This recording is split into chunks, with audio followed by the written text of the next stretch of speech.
Il y a de plus en plus de fées qui se penchent sur le berceau de nos petits et qui se crêpent le chignon quand ils ne sont pas d'accord entre elles. Les médecins, les orthophonistes, les psychologues, les orthodontistes, les nutritionnistes, les neuroscientifiques. Alors les pauvres parents, ils sont perdus, ils ne savent plus à quel sein se vouer et puis surtout ils ne font plus confiance comme ils le faisaient avant à leurs propres parents ou à leurs grands-parents. Le mot bienveillance est à la mode, mais sur TikTok ou Instagram, c'est pas terrible et on a toujours l'impression de faire moins bien que son voisin.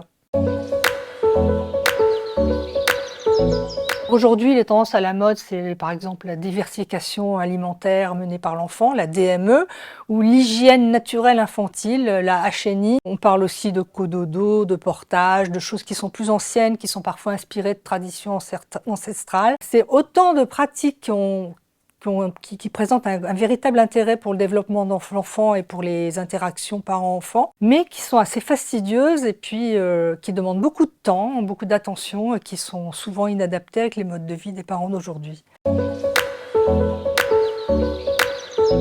Les deux, mon capitaine, hein. L'idée, c'est un peu quand on en a envie, d'essayer parfois de faire de la DME ou de la motricité libre. Quand on est disponible pour le faire, de ne pas essayer de cocher toutes les cases et d'avoir une mention très bien. Et puis partager un bon moment avec son enfant sans forcément être obligé de le partager sur les réseaux sociaux.